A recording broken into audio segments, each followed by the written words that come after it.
Welcome, curious minds, to another deep dive. Today, we're embarking on a pretty captivating journey to a truly unique destination. Imagine a tiny emerald fleck shimmering in the vast turquoise expanse of the Gulf of Thailand. We're talking about an island just 21 square kilometers that's barely 8 square miles, really tucked away some 70 kilometers from the mainland. Now, this isn't just a picturesque spot. It's a remote outpost that has, over centuries, been a silent witness to fishermen, revered by kings, used as a stark political prison, and ultimately transformed into this global magnet for millions of travelers. We are, of course, talking about Koh Tao. And what's truly poetic, I think, and incredibly insightful about this island is that its very name, Koh Tao, already holds such a profound story. It translates, quite simply, to Turtle Island. Turtle Island, right? Yeah, and this isn't merely a charming nickname. It has a dual origin, Yeah. both steeped in local lore and ecological reality. Ancient fishermen, navigating these waters from the larger island of Koh Phangan, would often spot its distinctive silhouette against the horizon. They swore it looked precisely like the curved shell of a giant sea turtle adrift. Wow, you can just picture that. Exactly. But beyond that visual poetry, it was, quite literally, once a critical nesting ground for vast populations of majestic green and delicate hawksbill turtles. Now, while their numbers sadly dwindled with increased human activity, I'm happy to say that dedicated conservation efforts are now seeing these incredible creatures make a hopeful, if still, tentative comeback. That's a perfect way to start understanding its essence, really. So our mission today is to take all the rich sources you've provided. We've got a stack of articles, historical accounts, travel notes, even some personal observations, and truly unpack the many, often contradictory, faces of Koh Tao. This isn't just about giving you a guide to the best beaches or the must-see sites, although, yeah, we'll touch on practicalities. This is more about delving into its profound transformations, understanding the unique historical and geographical forces that have shaped it, and ultimately grasping the very essence of what it truly means to experience this island today. It's kind of a shortcut to being well-informed about a place that holds way more layers than its small size suggests. Indeed. We'll meticulously trace its remarkable journey from an almost entirely uninhabited wilderness, just a fishing stop, to its dramatic repurposing as a political prison, and then finally its meteoric rise as a global diving mecca. We'll explore its undeniable allure, the significant challenges and shadows it faces in the modern era, and that intricate dance between nature, human endeavor, and, well, reputation. Consider us your guides as we peel back these layers one by one to give you a comprehensive understanding of this unique corner of the world. And as we begin this deep dive, one overarching theme immediately jumps out, doesn't it? It's the sheer power of isolation. The island's geographical remoteness isn't just a simple detail you see on a map. It is, really, without exaggeration, the most crucial key to its entire character and development. Historically, this inaccessibility acted as a profound filter, profoundly shaping who arrived on its shores and, in turn, influencing its entire narrative. This isn't an island you just, drive to on a whim.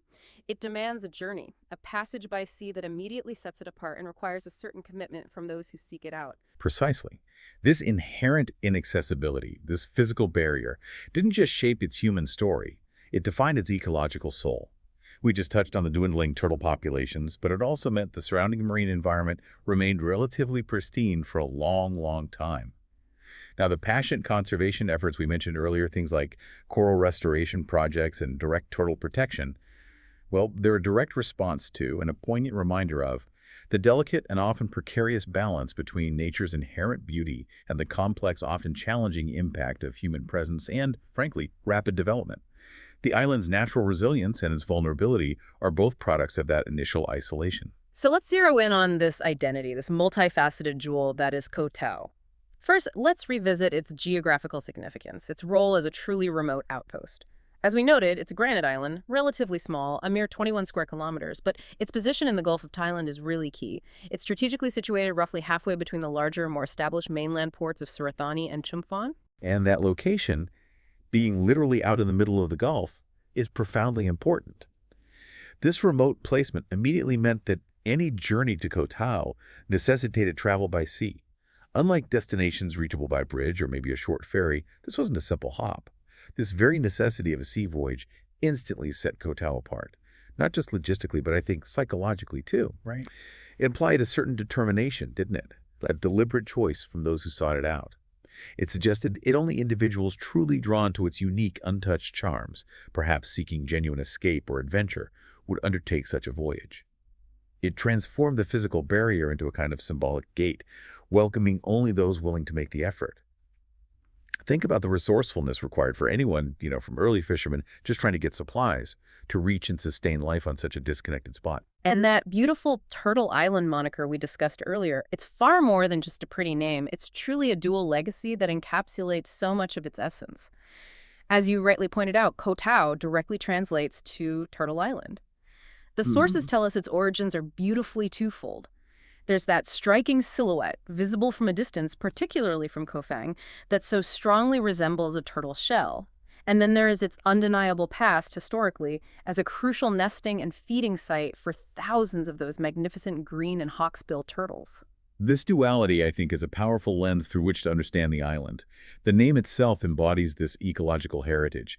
You can almost conjure the image of those ancient fishermen, perhaps after days at sea, scanning the horizon and seeing what looked like a gigantic ancient turtle, a living landmass adrift in the blue. Yeah, it's evocative. Very. But that romantic image is then grounded by the very real, biological truth of vast turtle populations that once thrived there. The name Turtle Island then transcends a mere description. It becomes a poignant reminder, a living memory of both what was a pristine natural sanctuary and what we are striving to bring back through modern conservation. It directly connects to broader themes of environmental responsibility and highlights how a place can carry both its natural history and its future within its very identity. It's a constant, gentle whisper of its wild origins. So, this idea of isolation really isn't just a geographical fact, is it? We keep returning to it. But it truly is a foundational shaping force. The fact that it's accessible only by sea wasn't just a logistical detail that required a boat. It historically acted as a profound filter, determining the type of person who eventually arrived on its shores and stayed. Exactly. This inaccessibility wasn't just a physical barrier to entry. It was a powerful psychological one. It created a self-selecting population from the very beginning. Think about it. The determined fishermen enduring long sea voyages, the exiled prisoners, forcibly sent to a place designed for no escape, and later, the intrepid backpackers, willing to endure uncomfortable overnight journeys on coconut merchant boats just to find a genuine, untouched secret. Each of these groups arrived with a unique mindset, often seeking something truly removed, a genuine escape from the ordinary. This geographic reality is absolutely foundational to understanding its entire dramatic history and even its modern paradoxes, which we'll definitely delve into later. The journey itself became part of the mystique, weeding out casual visitors and attracting those with a deeper sense of adventure, or in some cases, those with no choice at all.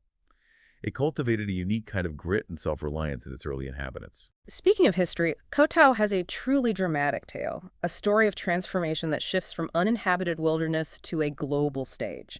For the vast majority of its recorded existence, it was exactly that, an uninhabited wilderness. A convenient, albeit remote, stop for passing fishermen to take shelter during storms or maybe mend their nets, but little more than that. It first made its official appearance on maritime maps as early as the 1820s, listed simply, almost anonymously, as Bardia. But here's where it truly gets interesting, because its status was profoundly transformed on June 18, 1899, not by settlement or economic development, but by a singular royal visit. His Majesty King Chulalongkorn, the revered Rama V, during a significant tour of his southern provinces, made a stop at Koh Tao. To commemorate his presence on this remote island, he had his royal monogram, his initials, intricately carved into a huge, prominent boulder at Johor Bay. Oh, wow. Which is right next to what we now know as the bustling Sairee beach. This single act, this piece of royal graffiti, as one of our sources playfully describes it, immediately elevated the island. It went from a mere anonymous outpost to a place of undeniable historical and cultural significance, suddenly imbued with a new sense of identity and belonging within the kingdom. It put Koh Tao on the map in a profoundly human way. But the island story, as you mentioned, takes a much darker and more somber turn after that. Just a few decades later, that very defining feature, its profound isolation, was deliberately and grimly repurposed. Between 1933 and 1947, the Thai government utilized Koh Tao as a political prison. Can you imagine that? It's hard to picture now. A remote penal colony, a tropical Alcatraz, where escape was deemed nearly impossible, not just by the sheer remoteness of the island, but by the strong, treacherous currents surrounding it and the very real, terrifying threat of sharks in the open sea. It's a stark, almost unbelievable contrast to its modern image. This period is a chilling testament to the island's inherent ruggedness and inaccessibility, but through a very different grim lens. It offers such a stark, almost unimaginable contrast to its modern image as a vibrant, welcoming tropical paradise. This raises an important question for us. How might such a grim and coercive history leave an imprint, perhaps even subconsciously, on a place? The very physical characteristics that make it so beautiful and alluring today, its isolation, its surrounding waters, its distance from the mainland, were once deliberately weaponized as instruments of confinement and control. Then, as suddenly as it became a prison, it was abandoned once more in 1947, following a royal pardon that saw all the prisoners move back to the mainland. This abrupt emptiness, this literal blank slate, created a truly peculiar and almost unprecedented opportunity for new beginnings on an island of its kind. And those new beginnings were genuinely remarkable, a testament to human resilience. We're talking about pioneers in the truest sense of the word. Later that very same year, 1947, just after the last prisoner had left, two brothers named Hoyam and Io, hailing from the neighboring, slightly more populated island of Koh Phagan, sailed over. They literally claimed a piece of land on Sairee Beach near that royal monogram and began establishing a completely self-sufficient community, relying primarily on fishing the rich Gulf waters and cultivating coconut groves. It's absolutely incredible to think that some of these original coconut groves planted by those very first settlers still exist on the island today. This speaks to an almost unimaginable level of resilience, self-reliance, and a foundational spirit of fierce independence. They weren't displacing anyone. They were literally building a community anew from nothing on an empty canvas. There was no pre-existing infrastructure, no established government oversight, no easy access to supplies from the mainland. This pioneering spirit fostered a uniquely independent and self-sufficient local culture, deeply rooted in community cooperation and hard work. It's a critical piece of the puzzle for understanding Koh Tao's unique trajectory and, as we'll see, some of its modern challenges. They forged a life for themselves, with only the sea and the land to sustain them. And from this quiet, agrarian, almost utopian life, the island's destiny took another dramatic turn. The rise of tourism was like something out of an adventure novel. In the 1970s and 80s, the first intrepid, truly adventurous backpackers started arriving, typically ferried over on those very same slow-moving coconut merchant boats that transported goods. They stumbled upon what genuinely felt like a profound secret, an undiscovered utopia with pristine, untouched beauty and, crucially, a spectacular, vibrant underwater world just begging to be explored. What's truly fascinating here is the entirely organic word-of-mouth growth that followed. Imagine being one of those early backpackers, enduring a long, perhaps uncomfortable journey, only to step off a boat onto what felt like the very edge of the map. No internet, no ATMs, just raw, untamed beauty. Must have been amazing. It must have felt like discovering a lost world, a true secret. That kind of genuine personal discovery fuels a very different kind of growth than mass tourism engineered from the top down. This natural spread of information, driven by authentic enthusiasm and shared adventure, culminated in the explosive diving boom of the 1990s. This was a period of rapid, almost unprecedented transformation that quickly elevated Koh Tao from that sleeky backwater into one of the world's absolute premier destinations for scuba education and diving holidays. A reputation, by the way, that it still holds globally to this very day, drawing thousands of aspiring divers annually. So this incredibly rapid, almost violent transition from prison to paradise, as our sources so aptly put it, has undeniably created a modern island of profound contradictions. On one hand, it's celebrated globally as a diver's haven, a place of stunning natural beauty and accessible, thrilling underwater adventure. But on the other, it has been shadowed quite significantly by a much darker and more sensationalized reputation in international media, often branded with grim labels like Murder Island or Death Island. Right. This is due to a series of tragic and high-profile criminal cases, accidents, and disappearances that have understandably led many prospective travelers to question its fundamental safety. And it's absolutely crucial that we acknowledge the gravity of this reputation without, sensationalizing it ourselves or appearing to endorse any particular viewpoint. Our role here is to impartially report on the provided sources. These sources emphasize that the reality of Koh Tao is exceptionally complex and that the truth often lies somewhere in that intricate space between the idyllic postcards and those grim, often inflammatory headlines. The media amplification of these isolated incidents, while tragic, can sometimes overshadow the day-to-day experience of the vast majority of visitors and residents. It's really about perception versus lived reality. And that contrast leads us directly to the local perspective. which often paints a remarkably different picture regarding community safety and the role of common sense. Locals and the large established community of long-term foreign residents often report a deeply ingrained sense of community safety. They talk about feeling comfortable leaving keys in their motorbikes, which is pretty casual, unheard of in many places. Hmm. And they point to a noticeable and increasing number of CCTV cameras being installed across the island, specifically to enhance security and protect both residents and visitors. This is a really important dynamic to explore. How do we, as external observers and potential visitors, reconcile this strong internal local perspective with the often negative external media narrative? Our sources suggest that the complex reality does indeed lie somewhere in between these two extremes. They stress the paramount importance of applying common sense and caution, just as you would in any unfamiliar, lively environment, whether that's Bangkok, London, or New York. The material highlights the island's challenges and reported risks are often linked to its vibrant party scene. Specifically, dangers tend to increase with excessive alcohol consumption, reckless behavior like inexperienced individuals attempting to ride scooters for the first time while intoxicated, or wandering alone in remote, unlit areas late at night. These are universal safety precautions, not unique to Koh Tao, but may be especially pertinent given its dynamic environment and sometimes rugged terrain. So it's not necessarily about the island being inherently dangerous, but perhaps more about personal choices and risk management, which is a nuanced distinction often lost in those sensational headlines. So, what really underpins this deeply entrenched modern paradox? How did an island of such natural beauty acquire such a, well, bifurcated reputation? Our sources connect it directly back to the island's unique historical roots, its extreme insularity, and its incredibly rapid, self-driven growth. That 1947 prison closure, as we discussed, truly left a blank slate. This emptiness, this untouched canvas, is precisely what attracted those first pioneering families from Koh Phangan.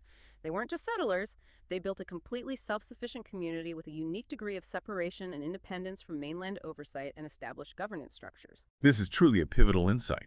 What's fascinating here is how this situation fostered a uniquely independent and perhaps somewhat insular local culture. In its early days, this radical self-reliance was the very source of the island's raw, untouched charm and its rapid, flexible adaptation to challenges. It allowed the community to develop on its own terms, building local solutions for local problems. However, as tourism boomed exponentially and almost overnight in the 1990s, this very independence, this relative lack of established mainland-style infrastructure and governance, things like robust urban planning, comprehensive waste management systems, or even a police presence that could scale with exponential population growth, may have struggled profoundly to cope with the sheer pressures and conflicts that inevitably arose from such rapid, uncontrolled development. It truly became a double-edged sword, a source of unique character in its youth, and perhaps a source of growing pains in its adolescence as a tourist destination. So, what does this all mean for you, the prospective traveler, planning a trip to Koh Tao? If we connect this historical arc to the bigger picture, the traveler's experience of Koh Tao today is a direct and palpable consequence of this unique past. That rugged charm you might encounter, the sometimes treacherous roads, the fiercely independent spirit of local businesses, and the complex, often nuanced social dynamics, all of these are echoes of an island that grew incredibly fast on its own terms from a literally empty canvas just over 75 years ago. It's not just a beautiful place on a map, it's a living, breathing historical artifact, a testament to rapid, self-driven development and the inherent challenges that come with it. Understanding this context makes your visit much richer, allowing you to see beyond the surface. Precisely. Understanding this foundational history and its unique trajectory helps us appreciate why certain aspects of the island function the way they do today. It explains why it sometimes feels both incredibly free and authentically independent, and yet subtly challenging in its infrastructure or social dynamics. It gives context to every aspect, from the cost of a taxi to the state of the roads. Now let's talk about the journey itself.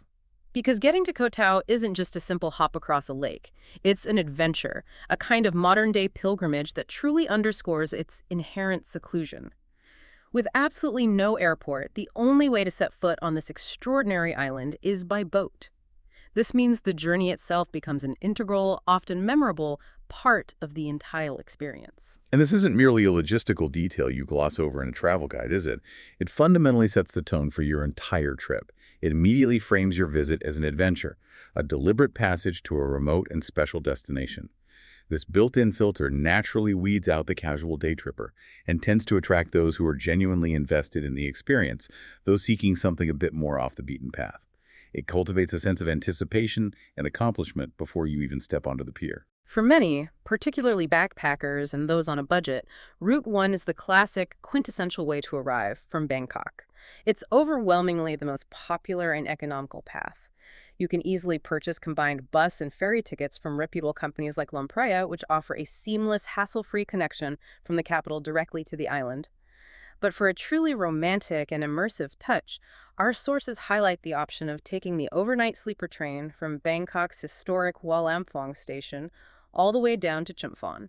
From there, you catch an early morning ferry, arriving on Koh Tao just as the island awakens, often bathed in that soft golden morning light. It's an iconic journey for a reason. What's compelling about that sleeper train option is that it's more than just a mode of transport. It's an experience in itself, a journey that artfully builds anticipation. You arrive feeling like you've truly traveled, stepping onto the island with the morning light, which is a far cry from the often rushed, impersonal experience of an airport. Totally different vibe. Absolutely. It's perfectly tailor-made for those who prioritize the journey as much as the destination, appreciating the slow reveal of the landscape and the rhythm of travel. And of course, it's generally the most budget-friendly option, making it incredibly appealing to the throngs of backpackers and long-term travelers exploring Southeast Asia. But if you're shorter on time or perhaps have a more generous budget to play with, Route 2 from Koh Samui is hands down the fastest way to reach Koh Tao. You can fly directly into Koh Samui's charming boutique airport USM, as it's known typically via Bangkok Airways. From there, a high-speed catamaran will whisk you across the Gulf to Koh Tao in a brisk 1.5 to 2 hours. It's efficient and often quite scenic. This route clearly illustrates a direct trade-off between cost and speed, designed to cater to a different type of traveler. The convenience of flying directly into Koh Samui is undeniable for those whose time is precious, or who might be combining Koh Tao with a more upscale island-hopping experience in the region. While it certainly sacrifices some of the romantic, drawn-out journey for sheer efficiency, that's a perfectly valid choice depending on your individual travel style, budget, and overall itinerary. It's about optimizing for different priorities. Then we have Route 3, utilizing the mainland gateways of Chumpphon or Surat Thani. These serve as the primary mainland departure points for ferries to Koh Tao. Chumpphon is generally the closest, offering the shortest ferry ride, usually around 2 hours, making it a popular choice. Surat Thani, a bit further south, involves a slightly longer ferry journey, typically around 3 hours, though for the truly adventurous and budget-conscious, there's even a slower, overnight cargo boat option that feels like stepping back in time. Right, like a real old-school journey. Exactly. Budget airlines like AirAsia offer frequent flights from Bangkok's Don Mueang Airport to both these cities, providing a significantly more cost-effective alternative to flying directly into Koh Samui. These options offer substantial flexibility, especially for those who might be traveling on a tighter budget or planning a more extensive multi-stop journey through southern Thailand. They allow you to connect via various other means, whether it's another domestic flight, a longer train journey, or an overnight bus before taking the final essential sea leg to Koh Tao. They essentially broaden the accessibility points to the island, making it achievable for a wider range of travel styles and budgets, emphasizing that there's truly no single right way to arrive. And when it comes to those all-important ferry operators and logistics, the sources advise that the key operators you'll encounter include Lampraya, widely known for its fast, comfortable catamarans and integrated bus services, and the slightly more economical Songserm and Seatrans services. It's almost always advisable to book your tickets in advance, especially if you're traveling during Thailand's high season or around public holidays, just to secure your spot and avoid any last-minute stress. Regardless of which route you choose or which operator you book with, what's consistent and quite fascinating is that all journeys ultimately culminate at the same destination, Okay. the bustling Haad Pier. This is the island's main port, and essentially your initial gateway to everything else on Koh Tao. From here, you'll disperse to your chosen accommodation, and it's where your on-island adventure truly begins, providing that first indelible impression of the Turtle Island. Now, once you've arrived and stepped off that ferry at Haad Pier, a new logistical challenge immediately presents itself. Koh Tao may be small in land area, but its geography is anything but flat or forgiving. This creates a distinct transport dichotomy for visitors that demands careful consideration. The island's road infrastructure is, for lack of a better word, basic. There's essentially one main, relatively paved road connecting the key areas of Chalok in the south, Haad in the center, and Sairee in the north. Beyond this artery, the roads are often incredibly steep, winding, frequently unpaved, and can be in pretty poor condition, especially after a tropical downpour. This is a truly critical point.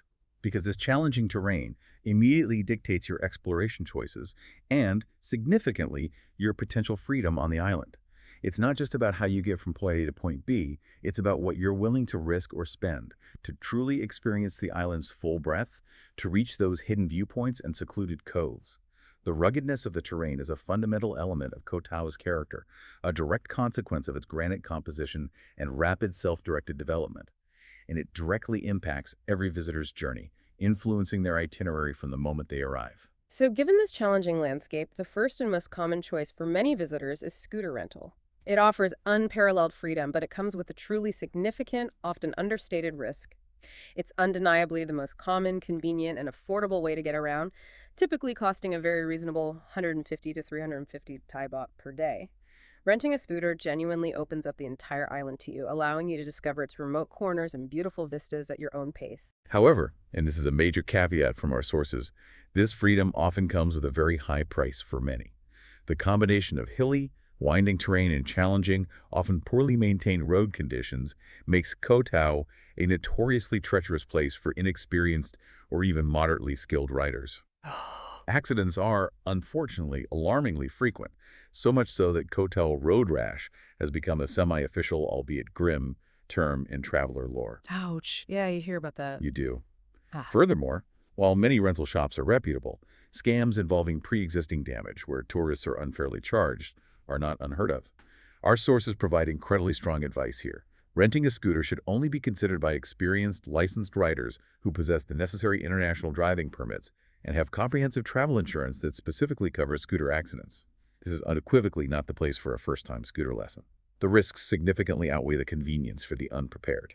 The much safer alternative, albeit at a significantly higher price point, is the island's taxi service. These consist of modified pickup trucks with benches in the back, affectionately known as songthaws. They are readily available, particularly around Haad and Sairee, but they are notoriously expensive for the distances traveled. Fares are typically fixed, non-negotiable, and charged on a per-trip basis, with even a short journey often costing anywhere between 300 and 600 Thai baht. Yeah, that adds up fast. It really does.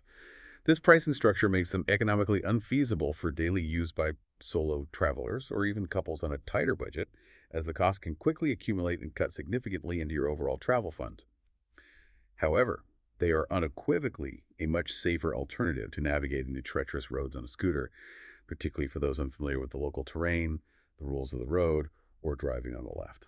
So, while expensive, they remain a sensible and highly recommended choice for groups, families, or for essential trips, like getting to and from the pier with luggage, where safety and convenience for multiple passengers clearly outweigh the individual cost. It's kind of a peace of mind premium. You also have other options like long-tail boat taxis and, of course, walking, though these are more scenic and inherently limited in their scope. Long-tail boats are those iconic, traditional wooden boats, and they offer a wonderfully scenic and often exhilarating way to travel between different beaches and bays, especially for accessing those more remote coves that are difficult, if not impossible, to reach by road. Prices are generally more reasonable than land taxis and can sometimes even be negotiated, adding a bit of local flavor. For those on the tightest budget, walking is feasible within the main, relatively flat villages of Sairee, Haad, and Chalok. However, it's crucial to understand that the island is not fully walkable for comprehensive exploration due to those relentlessly hilly terrains and a general lack of safe sidewalks, making it a very limited mode of transport for truly exploring the entire island. So if we connect all this back to the bigger picture, this transport dilemma effectively imposes what we might call a transport tax on every visitor's experience on Koh Tao. You must consciously choose what currency you will pay this tax with. It can be your money, for the safety and convenience of expensive taxis. It can be your physical safety by renting a scooter without sufficient experience and risking injury. Or it could be your freedom of exploration by sticking primarily to the limited walkable areas. That's a great way to put it. This fundamental choice will directly shape the geographic boundaries of your trip and, perhaps more profoundly, the very nature of the holiday you will have on Koh Tao. A confident, experienced rider has the entire island as their playground, for better or worse. For others, a deliberate decision must be made whether to invest a significant portion of their budget in taxis to see remote spots, or to embrace a more localized, village-centric experience. It's a core decision that defines your unique Koh Tao adventure. Which brings us perfectly to choosing your base on the island. Our sources unequivocally state that choosing where to stay on Koh Tao is arguably the single most important decision you'll make, as it will fundamentally define the rhythm, the atmosphere, and the entire character of your trip. The island effectively presents three main faces, three distinct hubs, each with its own undeniable personality and vibe. What's truly compelling here is how clearly and distinctly each area caters to different travel styles and preferences, almost like three unique islands rolled into one compact destination. Your choice of accommodation doesn't just provide a bed for the night, it fundamentally shapes your entire experience, influencing the people you'll meet, the activities you'll gravitate towards, and the overall pace of your days and nights. It's a decision with much broader implications than just room rates. First up, let's explore Sairee Beach. This is, without a doubt, the vibrant heartbeat of Koh Tao. It stretches for nearly 2 kilometers along the island's west coast, making it the longest, busiest, and by far the most developed beach area. It is the undisputed epicenter of island life, a dynamic strip absolutely humming with the energetic buzz of young travelers, backpackers, and divers from all corners of the globe. Sairee is characterized by its incredibly energetic, social, and constantly engaging atmosphere. It boasts a dense concentration of amenities, countless restaurants catering to every palate, lively bars ranging from quiet beach shacks to pulsating nightlife venues, an abundance of shops for souvenirs and essentials, and critically, the highest concentration of dive schools on the island. Right, the diving center. Exactly. This makes it incredibly convenient for those seeking constant activity. By day, it's a hub of diving courses and beach relaxation. By night, it transforms into Koh Tao's primary party scene, with fire shows and music lingering late. Its Western orientation also makes it the premier location for watching Koh Tao's truly spectacular sunsets, an almost nightly ritual. However, it's worth noting the caveats. The beach can be quite shallow at low tide, meaning less ideal swimming, and it's constantly busy with the comings and goings of long-tail boats, which can make swimming conditions variable and sometimes noisy. So it's ideal for social travelers, party-goers, single adventurers, and anyone who wants the convenience of having everything within easy walking distance. Then we shift gears to Haad, the bustling port town. As the island's main port, this is literally the first impression every visitor gets upon arrival and the last they see upon departure. It's less a resort area and more a hub of practicality and convenience, functioning as the island's central nervous system for logistics. Here, you'll find a wide range of accommodation, from truly budget-friendly hostels to comfortable mid-range beachfront resorts. Its atmosphere is decidedly more functional and logistical, a little less frenetic and tourist-centric than Sairee's main strip. While it handles the constant flow of ferries and cargo, some visitors actually find it to be a cleaner and, in some ways, more authentic alternative to the main party beach, offering a genuine glimpse of local Thai life alongside the necessary tourist amenities. Its central location makes it an extremely logical and practical base for those on shorter trips who prioritize easy ferry access, or for travelers seeking a lively area that's a step removed from the all-night party scene of Sairee. It strikes a good balance of accessibility and energy without being overwhelmingly geared solely towards tourism. You get a sense of the island's working pulse here. And finally, down on the tranquil southern coast is Chalok, which our sources describe as the serene south. This bay offers a completely different, almost diametrically opposed Koh Tao experience compared to the northern and central hubs. It's defined by its quiet, laid-back, and deeply relaxed atmosphere, a true antidote to the bustle. The crescent-shaped beach itself is stunningly beautiful, almost a perfect curve. What's truly fascinating here is the stark contrast and atmosphere this area provides. While visually beautiful, the water in Chalok is exceptionally shallow, especially at low tide, making it more suitable for tranquil sunbathing and gentle wading than for serious swimming or active water sports. Despite its quietude, it does have its own charming, self-contained small village with essential amenities, including a 7-Eleven, a selection of charming, often family-run restaurants, and several reputable dive schools that cater to a more relaxed pace. Crucially, the pace of life here is significantly slower, and the nights are notably peaceful and quiet, a welcome respite from the thrum of Sairee. This makes it the perfect sanctuary for couples seeking romance, families with young children, or any traveler yearning for genuine tranquility and a profound escape from the crowds and late-night revelry that define other parts of the island. It's where you go to truly slow down. So when you consider these three distinct personalities, the vibrant, energetic Sairee, the bustling, practical Haad, and the serene, tranquil Chalok, it truly crystallizes the importance of your accommodation choice. Each hub offers a distinct personality, and that choice, more than almost anything else, directly impacts the rhythm and atmosphere of your entire stay. It's about aligning the island's offerings with your personal travel philosophy. It's a fundamental decision that profoundly defines your Koh Tao experience.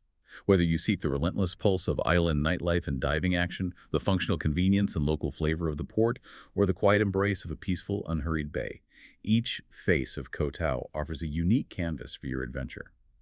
Your selection directly impacts how much of the island you'll easily access, the types of people you'll primarily interact with, and ultimately the lasting memories you'll carry home. It's not just a booking, it's choosing your version of Koh Tao. And there you have it. We've journeyed through Koh Tao's incredible multi-layered story, from its ancient identity as Turtle Island, seen by those early fishermen, to its dramatic past as a royal landmark and then a stark political prison, finally emerging as the vibrant global diving destination we know today. It's an island fundamentally shaped by its profound isolation, a tenacious pioneering spirit, and an incredibly rapid, almost explosive period of self-driven growth. All these factors have intertwined to create its complex modern reality, a place of undeniable, stunning natural beauty, yet shadowed by a challenging, sometimes sensationalized reputation. It's an island where every decision you make, from how you embark on the journey to arrive to where you choose to lay your head, deeply impacts your personal experience of this captivating place. So what does this all mean for you as you reflect on this deep dive? Koh Tao is clearly so much more than its idyllic, postcard-perfect beaches or the sensational headlines that sometimes dominate its narrative. It's a living testament to how history, intricate geography, and human choices, both individual and collective, intertwine to create a truly unique and evolving place on Earth. And this leaves us with a provocative thought for your next adventure, maybe. Given its truly unique history of insularity, its rapid, self-driven, exponential growth from a literal blank slate just over 75 years ago, what does the future truly hold for Koh Tao? How will its fiercely independent culture continue to adapt and evolve to the ever-increasing pressures of global tourism and the demands for modern infrastructure? And crucially, what role can conscious, informed travel play in preserving its delicate balance between paradise and paradox? Is the island's greatest challenge its rapid success, or perhaps the way we, as visitors, choose to engage with its complex, ever-evolving, and deeply human story? Think about that.